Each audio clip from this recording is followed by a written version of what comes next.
55,573. That is the number of RAF Bomber Command aircrew who died between 1939 and 1945. It is the single highest sustained death rate of any major Allied formation in the Second World War. Higher than the infantry, higher than the Royal Navy, higher than Fighter Command. 1 in every 2 men who flew did not survive.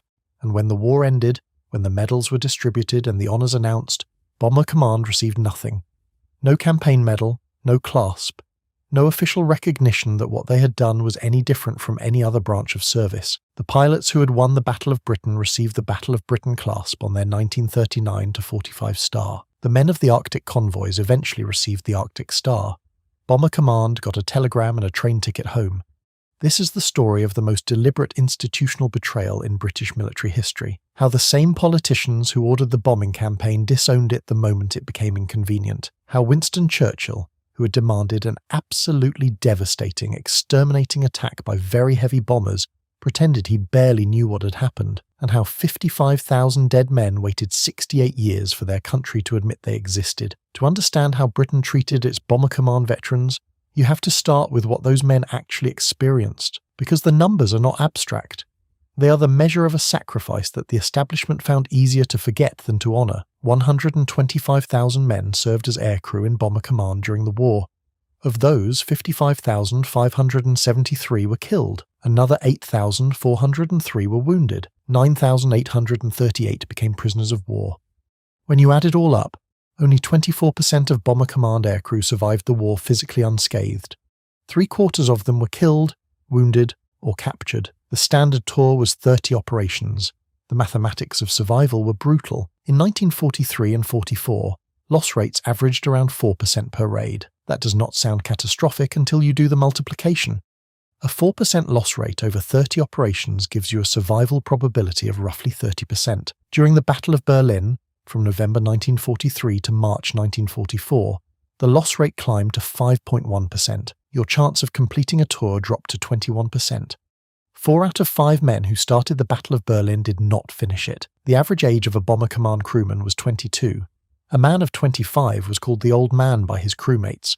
The Imperial War Museum records the testimony of Norman Allen, a Lancaster navigator.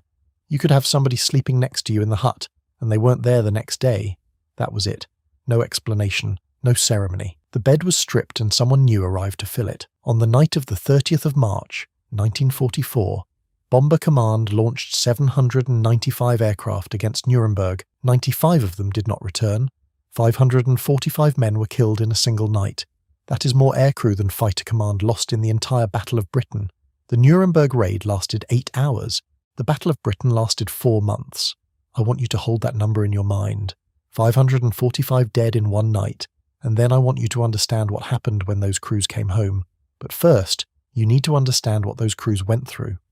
Because the statistics, brutal as they are, do not capture the experience of flying at 20,000 feet over Germany, in a Lancaster or a Halifax with German night fighters hunting you and anti-aircraft fire exploding around you for hours at a time. A standard heavy bomber crew consisted of 7 men. The pilot and flight engineer sat side by side. The navigator worked at a curtain station behind them, calculating courses by dead reckoning because radio navigation aids were often jammed by the Germans.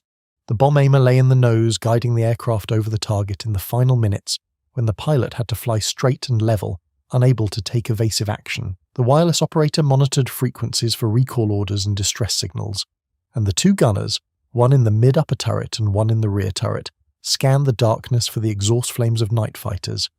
The rear gunner had the coldest, loneliest, and most dangerous position in the aircraft. He sat in a perspex bubble at the tail, separated from the rest of the crew by the length of the fuselage. The turret was deliberately left unheated because warm air would fog the perspex and block his view. In winter, temperatures dropped to -30 or 40 degrees. Many rear gunners came back with frostbite. Many did not come back at all. The rear turret was the first thing a night fighter would aim for. A typical raid lasted between 6 and 8 hours. The first hour was spent climbing to operational altitude over England, circling the assembly point, waiting for the stream to form. Then came the crossing, 2 or 3 hours over the North Sea or occupied Europe, every man scanning the darkness, knowing that a BF-109 or an FW-190 could appear at any moment from any direction. The run into the target might take another hour, with flak intensifying as you approach the city. Then the bomb run itself. 2 or 3 minutes of straight and level flight while the bomb aimer lined up the aiming point. The aircraft silhouetted against fires below, unable to maneuver. And then the return journey. Another 3 or 4 hours. Aircraft damaged by flak or fighters limping home. Crews exhausted, some wounded, some dead in their positions. Fuel gauges dropping. The English coast appearing in the pre-dawn light. And then landing, debriefing, breakfast and sleep, knowing you had to do it all again in 24 or 48 hours. Patrick Bishop, in his book Bomber Boys, describes the particular horror of the return flights. Crews who had watched aircraft ahead of them blow up or spiral down in flames had to sit with that memory for hours, unable to speak above the engine noise, unable to do anything except their jobs. The worst moments were when a crew saw an aircraft in their squadron go down, recognized the markings, and knew the men inside. They would return to base, land, go to breakfast, and notice 7 empty chairs where their friends had been sitting 12 hours earlier. The psychological toll was immense. Bomber Command never used the term shell shock or combat fatigue. Instead, men who could not continue were classified as LMF, lacking moral fibre. It was a diagnosis that ended careers and sometimes led to demotion in rank. The RAF believed that any acknowledgement of psychological breakdown would undermine morale. So men flew until they could not fly anymore, and when they broke, they were quietly removed and stigmatized. Max Hastings, in his 1979 history Bomber Command, estimated that roughly 1 in 7 aircrew suffered significant psychological breakdown during the war. Though the official records deliberately undercounted these cases, many men who were classified LMF had simply reached the limit of what any human being could endure. This is the context you need to understand what came next. These were not desk officers or staff planners. These were young men who had faced death every 48 hours for months on end, who had watched their friends burn and fall, who had endured conditions that would destroy most human beings, and when the war ended, their country decided they were not worth a medal. If you are finding this valuable, subscribing genuinely helps. It tells the algorithm this kind of deep research is worth showing to more people. Now, back to Bomber Command. The decision to deny Bomber Command a campaign medal was made in 1945, within months of the war's end. The official justification was bureaucratic. Campaign medals, the Honours and Decorations Committee argued, were awarded for service in geographical theatres, not for service under specific commands. Bomber Command had operated over Europe. Therefore its crews qualified for the Aircrew Europe Star or the France and Germany Star, depending on when they served. A separate Bomber Command medal would amount to double medalling, which was against regulations. This was nonsense. Fighter Command pilots who had fought in the Battle of Britain received a specific clasp on their 1939-45 star. That clasp was awarded in 1945. It recognised a specific command, not a theatre. The Arctic Convoy veterans eventually received the full Arctic Star in December 2012, recognising their service on a specific route, not a theatre. The double medalling rule was applied selectively, and Bomber Command happened to be selected for exclusion. Why? The official histories are silent, but the circumstantial evidence points in one direction. By the summer of 1945, the area bombing campaign had become a political embarrassment. The destruction of Dresden in February had generated international controversy. Photographs of the firestorms had circulated. Questions were being asked in Parliament and in the press. The same politicians who had ordered the campaign needed to distance themselves from it. And the easiest way to distance yourself from something is to refuse to commemorate it. The Honours and Decorations Committee that made the medal decision reportedly included only 2 RAF officers. The voices that might have argued for Bomber Command were not in the room, and so 55,000 dead men became an administrative inconvenience to be quietly forgotten. Here is where I have to talk about Winston Churchill, because no account of Bomber Command's abandonment is complete without reckoning with the man who ordered the campaign, promoted it, defended it, and then pretended it had nothing to do with him. Churchill was the most enthusiastic advocate of strategic bombing in the British government. In 1940, when Britain stood alone, he demanded attacks on German cities as the only means of carrying the war to the enemy. The Area Bombing Directive of the 14th of February, 1942, which authorised RAF Bomber Command to target the morale of enemy civilian population, was issued with Churchill's full knowledge and approval. It was issued, I should note, before Arthur Harris took command. The policy came from the top. Harris merely implemented it. Throughout 1942, 43 and 44, Churchill received regular briefings on the bombing campaign. He visited Bomber Command stations, he praised the crews, he pushed for ever larger raids, ever more devastating attacks. In January 1945, he personally pressed for bombing attacks on eastern German cities to support the Soviet advance. Dresden was not Harris's idea. It was Churchill's. And then, 6 weeks after Dresden, Churchill changed his mind. On the 28th of March, 1945, Churchill sent a memorandum to the Chiefs of Staff. The document survives in the National Archives, reference PREM 312, folio 25. In it, Churchill wrote that the moment has come when the question of bombing of German cities simply for the sake of increasing the terror, though under other pretexts, should be reviewed. He called the bombing campaign mere acts of terror and wanton destruction, however impressive. Air Chief Marshal Portal, the Chief of the Air Staff, was furious. He demanded that Churchill withdraw the memorandum. Churchill did, replacing it with a toned-down version on the 1st of April. But he also ordered General Ismay, his military secretary, to destroy his copy of the original. Ismay did not comply. The document survived. It is the clearest evidence we have of Churchill's deliberate decision to disown the campaign he had ordered, but the memorandum was only the beginning. On VE Day, the 13th of May, 1945, Churchill delivered his victory broadcast to the nation. He thanked the Royal Navy. He thanked the Army. He thanked Fighter Command. He thanked the civilian workers. Bomber Command, the formation that had carried out the only sustained offensive against Germany for 3 years, received no specific mention. It was the only major branch of the British Armed Forces not individually acknowledged. 2 days later, on the 15th of May, Churchill sent a private telegram to Arthur Harris. In it he praised Bomber Command's massive achievements. Private praise, public silence. The pattern was deliberate. In his 6-volume history of the Second World War, published between 1948 and 1953, Churchill devoted 1 chapter to the bombing campaign. He devoted 9 chapters to the Italian campaign. When asked about Dresden in 1950, Churchill claimed he thought the Americans did it. The Prime Minister, who had personally pushed for attacks on eastern German cities, now pretended he had no memory of the decision. I think this is the most damaging evidence against Churchill's conduct towards Bomber Command. Not that he changed his mind about the morality of area bombing. Politicians are allowed to change their minds, but that he actively falsified the record, denied his own involvement, and left the men who had followed his orders to carry the moral burden alone. That is not a change of heart.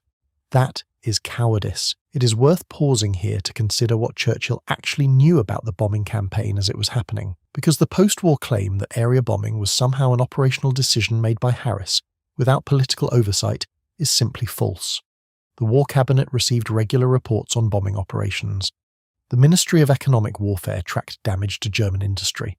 Reconnaissance photographs showed the destruction of city centres. Churchill himself reviewed these materials and commented on them. In August 1943, Churchill wrote a memorandum praising the devastation wrought on Hamburg, where firestorms had killed over 40,000 people in a single week. He called it a matter of the highest importance.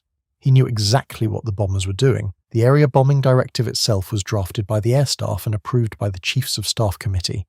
It was not a unilateral decision by Bomber Command. The directive explicitly stated that the primary objective was the destruction of German industrial cities and their inhabitants. When Harris took command in February 1942, the policy was already set. He was handed a strategy and told to execute it. Churchill also intervened personally in targeting decisions. The raid on Dresden was requested by the British delegation at the Yalta Conference in January 1945. The Soviets had asked for attacks on communication centres in eastern Germany to disrupt Wehrmacht movements. Churchill pressed for action. Portal passed the order to Harris. The chain of command was clear, and yet, after the war, Churchill wrote his memoirs as though he'd been a bystander. He devoted extensive space to North Africa, to Sicily, to Normandy, to operations where British commanders had worked alongside the Americans.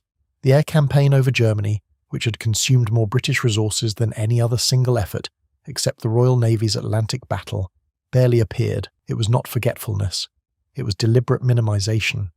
The result was that Arthur Harris, who had carried out orders from the highest levels of government, was left to answer for a policy he had not created, and the 55,000 men who had died implementing that policy were denied recognition because their service had become politically inconvenient. And then there was Arthur Harris.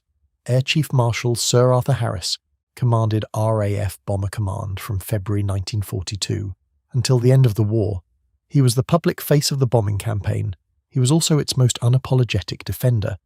In October 1943, Harris wrote a memorandum to the Air Ministry, in which he stated plainly that the destruction of German cities, the killing of German workers, and the disruption of civilized community life throughout Germany are accepted and intended aims of our bombing policy. They are not byproducts of attempts to hit factories.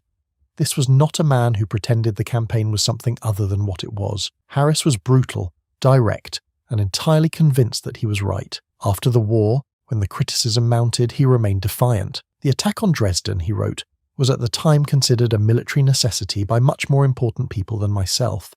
He was pointing upward, at Churchill, at the Air Ministry, at the War Cabinet. They ordered it. He carried it out. For this, Harris was made a scapegoat. Every other major British commander-in-chief of equivalent rank received a peerage after the war. Montgomery became a viscount. Alexander became a viscount and later an earl. Mountbatten became a viscount and later an earl. Admiral Cunningham became a viscount. Portal, Harris's own superior as chief of the air staff, became a viscount and received the Order of the Garter. Tedder, who served as Eisenhower's deputy, became a baron. Sholto Douglas, who succeeded Dowding at fighter command, became a baron. Even Dowding, who had been sacked in 1940, received a barony in 1943. Harris received nothing. Let me be clear about what this means. Every single British commander who held a position equivalent to Harris's received a hereditary peerage. Army commanders received them. Navy commanders received them. RAF commanders received them. Harris was the only commander-in-chief of a major British formation who was denied this recognition. The snub was deliberate and unmistakable. Churchill, to his credit, protested. In January 1946, he wrote to Clement Attlee, the new Prime Minister, arguing that no commander-in-chief in the RAF after Lord Dowding bore so heavy a burden as Harris. The letter is preserved in the Churchill archives. Churchill pointed out that Harris had carried out government policy under the most difficult circumstances, that his crews had suffered grievously, and that he deserved the same recognition as his peers. It made no difference. Attlee's government refused. Harris was offered a lesser honour, a baronetcy rather than a peerage. The distinction matters. A peerage conveyed membership of the House of Lords. A baronetcy was a hereditary title without political standing. Harris was being offered a consolation prize, and he knew it. He refused. His refusal was principled. Harris would not accept an honour for himself while his crews received nothing. As long as Bomber Command veterans were denied a campaign medal, Harris would not pretend that the establishment had recognised their service by giving him a title. He was standing with his men.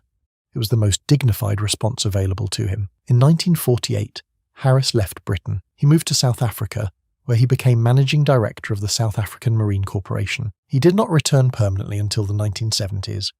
The man who had commanded the longest sustained offensive of the war spent decades in voluntary exile because his country would not acknowledge what he had done.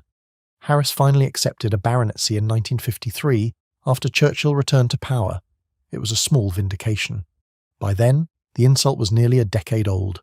The veterans were still waiting for their medal, and Harris was 70 years old. His official dispatch on the bombing campaign, written in 1945 and intended for publication as part of the official record, was classified. It remained classified for nearly 50 years. The establishment did not want the public to read Harris's own account of what he had done and why. It was another act of silencing. Harris died on the 5th of April 1984, aged 91. A Lancaster flew over his funeral. The RAF's own Air Power Review later described his scapegoating as cowardly and reprehensible. It took the service 40 years to say so. Now, some will argue that the failure to honour Bomber Command was not deliberate, that the bureaucratic objections to a separate medal were genuine, that Churchill's distancing was pragmatic rather than cynical, that the moral complexity of area bombing made commemoration difficult. I have to address these arguments fairly, because my audience expects evidence-based analysis, not polemic. The bureaucratic argument is the weakest. As I have already shown, the double medalling rule was applied selectively. The Battle of Britain clasp was issued in 1945 to fighter command pilots. The Arctic Star was eventually issued in 2012. The rule existed, but it was waived when there was political will to waive it. There was no political will for Bomber Command. The pragmatic argument is more serious. By 1945, Britain was broke and exhausted. The incoming Labour government had a domestic agenda that did not include relitigating the morality of strategic bombing. Perhaps Churchill's distancing was simply electoral pragmatism, avoiding a divisive issue in a post-war world that wanted to move on. But this argument fails on the evidence. Churchill's March 1945 memorandum, calling the bombing mere acts of terror, was written before the war ended, before the election campaign began. It was not post-war pragmatism. It was anticipatory distancing. Churchill saw the controversy coming and moved to separate himself from it, while the bombs were still falling. The moral complexity argument deserves the most careful treatment. Area bombing killed hundreds of thousands of German civilians. The Dresden raid alone killed approximately 25,000 people, according to the 2010 report of the Dresden Independent Historical Commission. Earlier estimates had claimed figures as high as 200,000 or more, but these were propaganda numbers circulated by Goebbels and repeated uncritically for decades. The Commission's work established a credible figure. 25,000 is still a staggering number. Many of the dead were refugees fleeing the Soviet advance. This is not a clean history. It is not a history that lends itself to simple celebration, but the moral complexity argument fails on its own terms, because the same politicians who invoked moral complexity after the war showed no such complexity during it. In 1940, when Britain stood alone against Nazi Germany, strategic bombing was not morally complex. It was existential. Britain had no army capable of confronting the Wehrmacht on the continent. The Royal Navy could maintain the blockade, but it could not invade Europe. Only Bomber Command could carry the war to Germany. Churchill understood this. The entire war cabinet understood it. Bombing was not a choice among options. It was the only option. The Area Bombing Directive of February 1942 came 18 months after the Blitz, during which German bombers had killed over 40,000 British civilians. London, Coventry, Liverpool, Birmingham, Southampton, Plymouth, Bristol, all had been bombed. The moral context of 1942 was not academic. German bombers had already demonstrated what air power could do to civilian populations. Britain was responding in kind. I am not arguing that area bombing was morally unproblematic. I am arguing that the people who ordered it believed it was justified by the circumstances, prosecuted it vigorously for 3.5 years, and then retrospectively decided it was shameful only when the political winds shifted. That is not moral reasoning. That is opportunism. The question of strategic bombing's effectiveness is separate from the question of the veterans' treatment. The United States Strategic Bombing Survey, published in 1945, concluded that the bombing campaign had significantly degraded German industrial capacity and forced the diversion of enormous resources to air defense. More recent historians, including Richard Overy in the bombing war, have reached similar conclusions. The campaign was not futile, but even if it had been, even if every bomb had missed its target, the veterans who flew the missions would still deserve recognition for their service and sacrifice. You do not deny a man his medal because his commander's strategy was imperfect. But here is my view, and I want to be clear that this is my interpretation. The failure to honour Bomber Command was never about moral complexity. It was about political convenience. The same politicians who ordered the campaign knew exactly what they were ordering. They received the reconnaissance photographs. They read the reports. They understood that area bombing meant killing civilians. They ordered it anyway because they believed it was necessary to defeat Nazi Germany. The moral reckoning, if there was to be one, should have been shared. Politicians, air marshals, and aircrew alike should have faced the question together. Instead, the politicians walked away. The air marshals retired to obscurity, and 55,000 dead aircrew were left to bear the moral weight alone. That is not moral complexity. That is moral cowardice. Let me give you the numbers that tell this story most clearly. 55,573. Bomber Command dead, the highest casualty rate of any major British formation. 50,758. Royal Navy dead. Bomber Command lost more men than the entire Royal Navy. 544. Fighter Command dead in the Battle of Britain. Bomber Command lost more than that on a single night at Nuremberg. 21%. The survival probability for aircrew during the Battle of Berlin. 68. The number of years between VE Day and the unveiling of the Bomber Command Memorial. 0. The number of campaign medals issued specifically to Bomber Command aircrew before 2013. And then there is the number that should make you angry. 10,033. That is how many Bomber Command class were actually issued after the government finally created one in 2013. 125,000 men served. Only 10,000, roughly 8%, actually received the recognition. By then, most of them were dead. The campaign for recognition took decades. Veterans organisations lobbied Parliament. In October 2011, over 100 MPs signed an early day motion calling for a Bomber Command medal. The Westminster Hall debate that followed featured testimony from Stan Franks, who at 19 had been the youngest flight engineer to complete a tour. "All I want," Franks said, "is recognition for what we did." Noble Frankland, the official historian of the bombing campaign, described the institutional hypocrisy with precision. Most people were very pleased with Bomber Command during the war, he wrote. Then they turned around and said it was not a very nice way to wage war. The memorial came first. On the 28th of June, 2012, Queen Elizabeth II unveiled the Bomber Command Memorial in Green Park, London. The central bronze sculpture, 9 feet high, depicts a 7-man Lancaster crew returning from a mission. The sculptor was Philip Jackson. The architect was Liam O'Connor. The roof of the memorial is made from aluminium recovered from a Royal Canadian Air Force Halifax bomber shot down over Belgium on the 12th of May, 1944. When the wreckage was excavated in 1997, 3 of the crew were still at their posts. 6,000 veterans and their families attended the unveiling. A Lancaster flew over the memorial and dropped 800,000 poppy petals. Dennis Wiltshire, 93 years old, told reporters that the 55,573 Bomber Command aircrew have always been in my mind. He had waited 67 years for his country to remember them. The memorial cost approximately £7 million. Almost all of it came from private donations. John Cordwell, the founder of Phones 4U, contributed £2 million. Lord Ashcroft contributed £1 million. The Heritage Lottery Fund, the Royal Air Force Benevolent Fund, and thousands of individual donors made up the rest. The government did not provide construction funding. The establishment that had abandoned Bomber Command in 1945 did not pay to commemorate them in 2012. The inscription on the memorial is worth noting. It reads, "This memorial also commemorates those of all nations who lost their lives in the bombing of 1939 to 1945. It acknowledges the German dead as well as the British." Some critics objected to this, but I think it was the right decision. The memorial is not a celebration of destruction. It is a recognition of sacrifice and loss on all sides. That is more honest than pretending the bombing campaign was something other than what it was. Robin Gibb of the Bee Gees had served as president of the memorial campaign since 2008. He had driven the fundraising, lobbied politicians, given interviews, and kept the campaign in the public eye when attention flagged. He died on the 20th of May 2012, 40 days before the unveiling. He never saw the memorial completed. His death added a final note of tragedy to a story already heavy with loss. The clasp came later, and the story of the clasp tells you everything you need to know about how the establishment views this history. On the 19th of December 2012, Prime Minister David Cameron announced the creation of a Bomber Command clasp, to be worn on the 1939-45 star. The announcement followed the military medals review conducted by Sir John Holmes. Cameron said the right thing. "We are sorry that it has taken 70 years to recognise properly the full scale of the action." But notice what was created.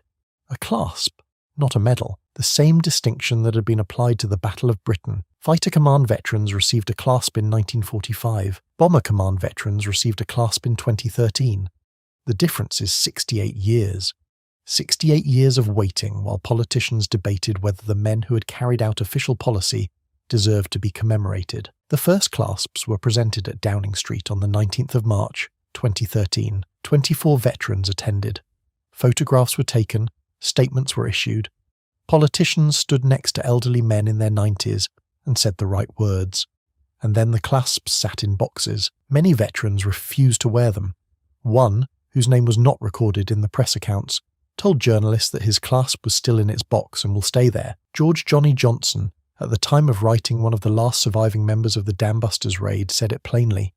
"All I am asking for is a Bomber Command medal, not a clasp, a medal." The clasp also excluded ground crew. By 1944, approximately 250,000 men and women had served in Bomber Command ground crews, maintaining the aircraft, arming the bombs, supporting the airfields. They received nothing. I want to close with Arthur Harris's statue because it tells the final chapter of this story. On the 31st of May, 1992, the Queen Mother unveiled a bronze statue of Air Chief Marshal Sir Arthur Harris outside the RAF Church of St Clement Danes on the Strand in London. Protesters gathered with signs calling Harris a war criminal and mass murderer. More than 10 were arrested. The Mayor of Cologne sent an official protest. No cabinet minister attended. Leonard Cheshire, who held the Victoria Cross and had commanded 617 Squadron, the Dambusters, attended against his doctor's advice. He died 2 months later. A Sunday Telegraph poll found that the majority of the British public supported the monument by a ratio of 2 to 1.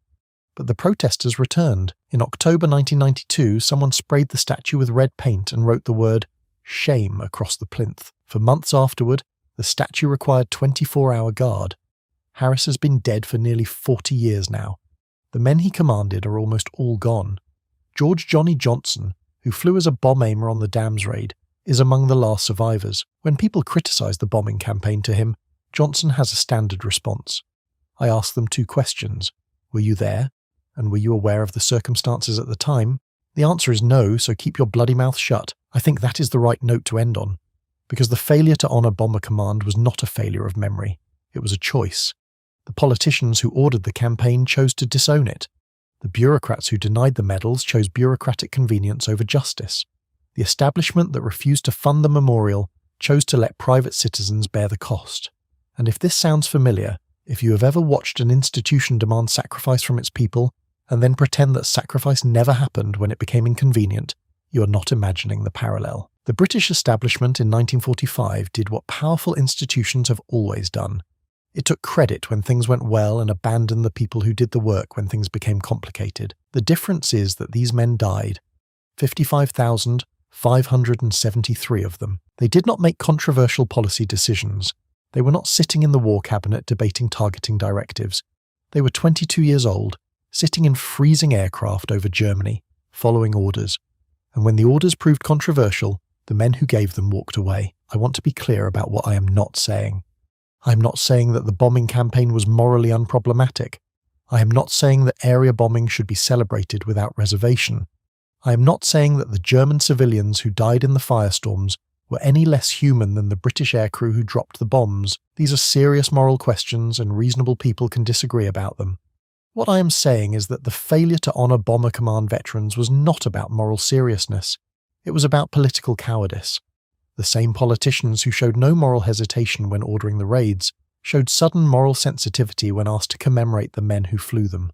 The timing is too convenient to be coincidence. 55,573 men died carrying out orders from the highest levels of the British government. They did not ask to area bomb German cities. They were told to. They did not create the policy. They implemented it. They were young, they were brave, and most of them never came home. And when the war was over, the men who had given the orders walked away, and the men who had followed them were left to carry the shame. That is not complexity.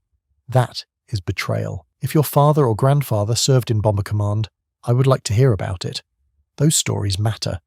The official histories did not tell them. The politicians did not acknowledge them.